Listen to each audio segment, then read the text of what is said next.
Ragnarok in Norse mythology was the predestined death of the Germanic gods. A 3-year winter led to a final battle on the Vidrid plains, where the gods and the frost giants fought the epic final battle.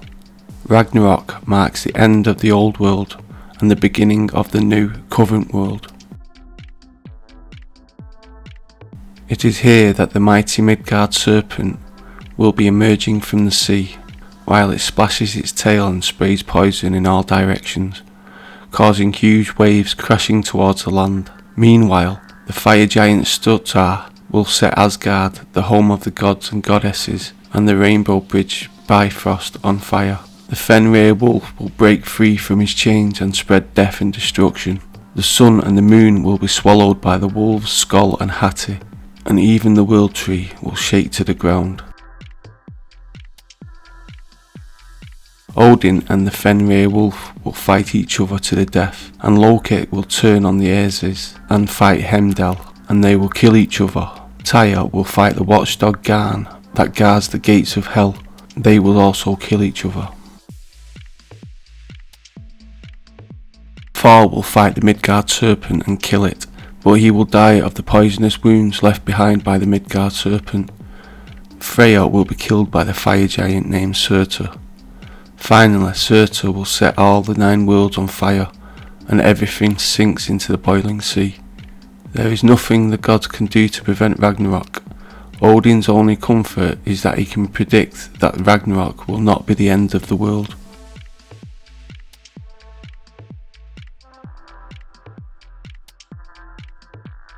When most of the gods have perished in the mutual destruction with the giants, it is predestined that the new world will rise up from the water, beautiful and green, before the battle of Ragnarok. 2 people, a woman and a man, will find shelter in the sacred tree, and when the battle is over, they will come out and repopulate the earth again.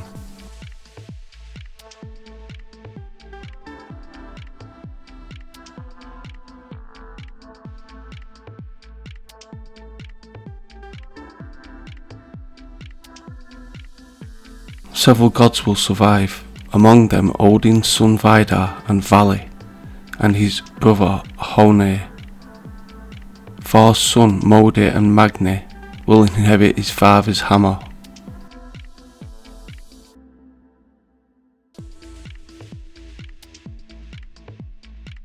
The few gods that survive will go into Idavol, which has remained untouched, and here they will build new houses. The greatest of the houses will be Gilmi, and will have a roof of gold. There is also a new place called Brimir, at a place called Oaklinir. It is in the mountain of Nidafol. But there is also a terrible place, a great hall of Nastrond, the shore of corpses. All its doors face north to the great screaming winds. The hall will be made of withering snakes that pour their venom into the river that flows through Hall. This will be the new underground, full of thieves, murderers, and when they die, the great dragon Nidhugg is there to feed upon their corpses.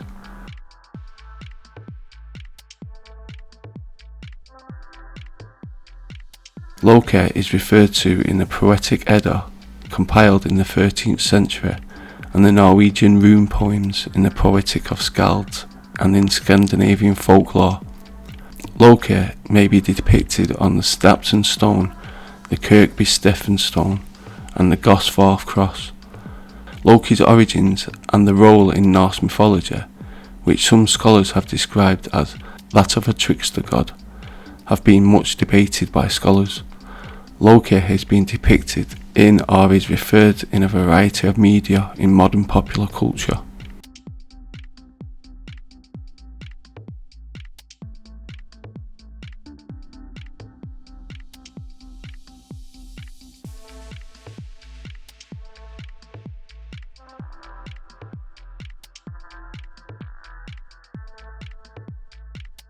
In the Poetic Edda, it says, Viggrith is the field where the fight shall meet, Surt and the gracious gods.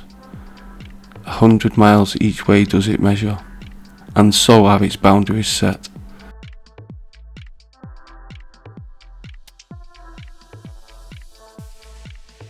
In the prose Edda, Fenrir will eat Odin, but immediately after Odin's son Vidar will come forward to set his foot on the wolf's lower jaw and grasp its upper jaw, ripping its mouth apart, killing it. Loki and Heimdall will kill one another, and after his death, Surtur will spray fire over the earth and burn the entire world.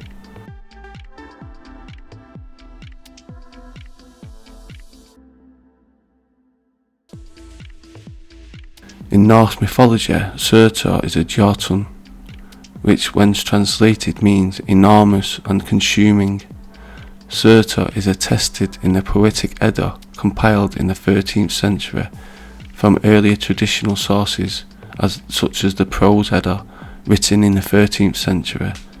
In both sources, Surtur is foretold as being a major figure during the events of Ragnorok, carrying his bright sword. He will go to battle against Aesir and the major god Fenrir. Afterward, the flames that he brings forth will engulf the earth.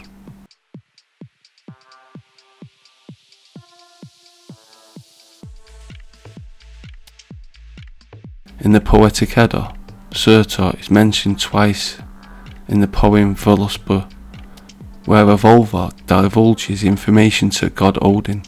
The Volva says that during Ragnarok, Surtur will come from the south with flames, carrying a very bright sword.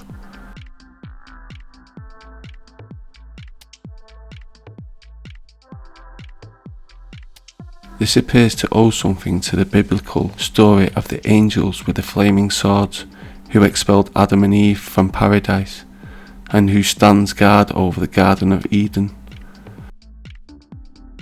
Scholar John Lithgow states that the name Surtur may simply infer Surtur's charred appearance.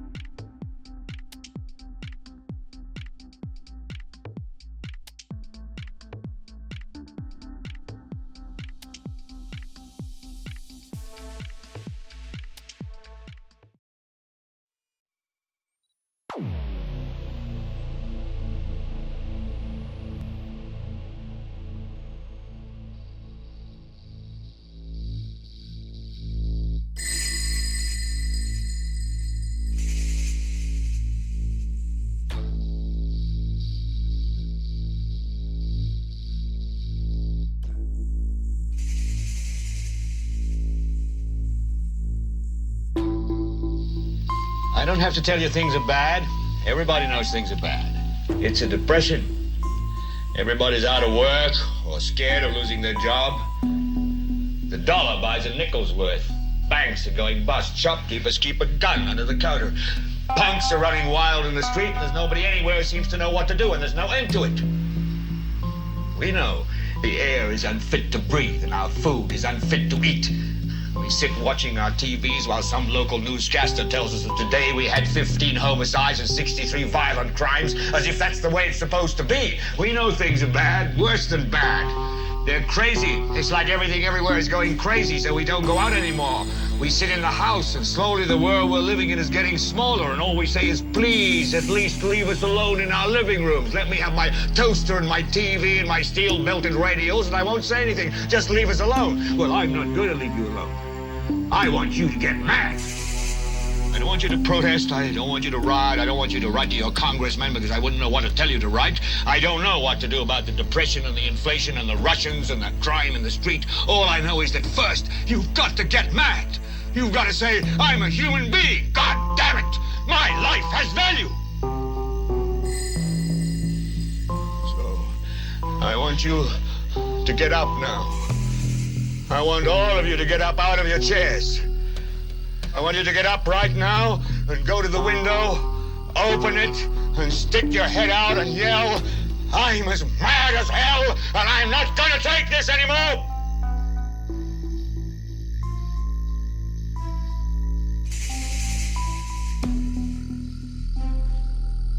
So, a rich little man with white hair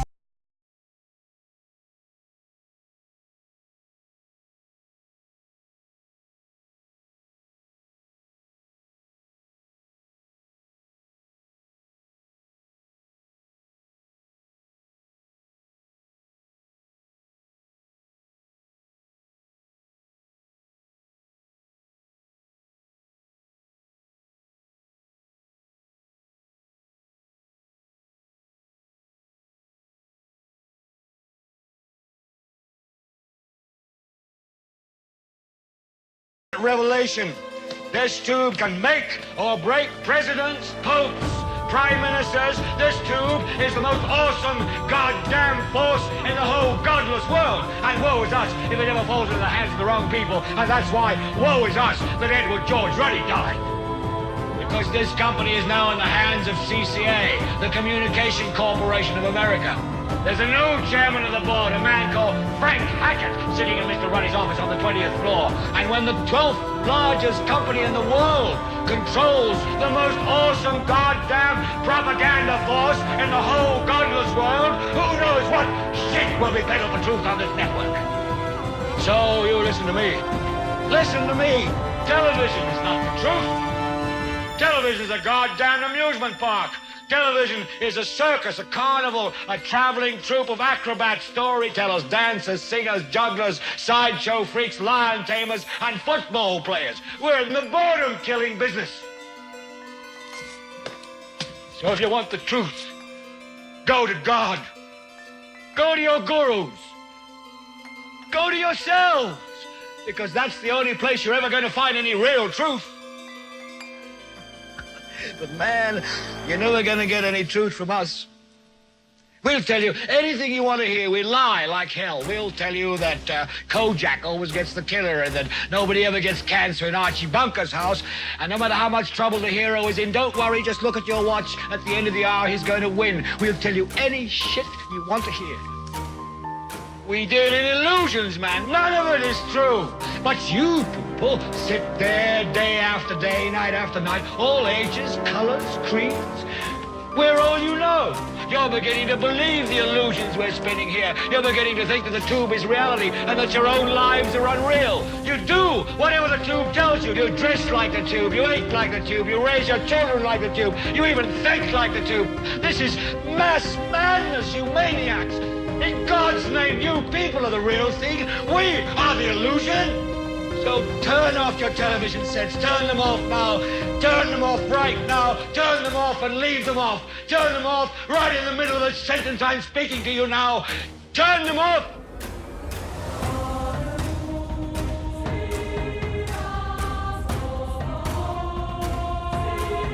You are an old man who thinks in terms of nations and peoples. There are no nations. There are no peoples. There are no Russians. There are no Arabs. There are no third worlds. There is no West. There is only one holistic system of systems. One vast and immane, interwoven, interacting, multivariate, multinational dominion of dollars. Petrodollars, electrodollars, multi-dollars, Reichmarks, rings, rubles, pounds, and shekels. It is the international system of currency which determines the totality of life on this planet. That is the natural order of things today. That is the atomic and subatomic and galactic structure of things today. And you have meddled with the primal forces of nature. And you will atone. Am I getting through to you, Mr. Beale? You get up on your little 21-inch screen and howl about America and democracy. There is no America. There is no democracy. There is only IBM and ITT and AT&T and DuPont, Dow, Union Carbide, and Exxon. Those are the nations of the world today. What do you think the Russians talk about in their councils of state? Karl Marx? They get out their linear programming charts, statistical decision theories, Minimax solutions, and compute the price-cost probabilities of their transactions and investments, just like we do. We no longer live in a world of nations and ideologies, Mr. Beale. The world is a college of corporations, inexorably determined by the immutable bylaws of business. The world is a business, Mr. Beale. It has been since man crawled out of the slime. And our children will live, Mr. Beale, to see that perfect world in which there's no war or famine, oppression or brutality. One vast and ecumenical holding company for whom all men will work to serve a common profit, in which all men will hold a share of stock, all necessities provided, all anxieties tranquilized, all boredom amused.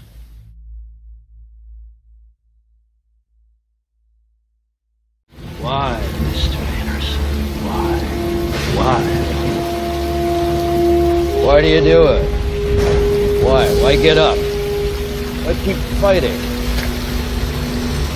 You believe you're fighting for something, for more than your survival? Can you tell me what it is? Do you even know? Is it freedom or truth? Perhaps peace? Could it be for love? Illusions, Mr. Anderson, vagaries of perception. Temporary constructs of a feeble human intellect trying desperately to justify an existence that is without meaning or purpose. And all of them as artificial as the Matrix itself. Although only a human mind could invent something as insipid as love. You must be able to see it, Mr. Anderson. You must know it by now. You can't win. It's pointless to keep fighting. Why, Mr. Anderson? Why? Why do you persist? Because I choose to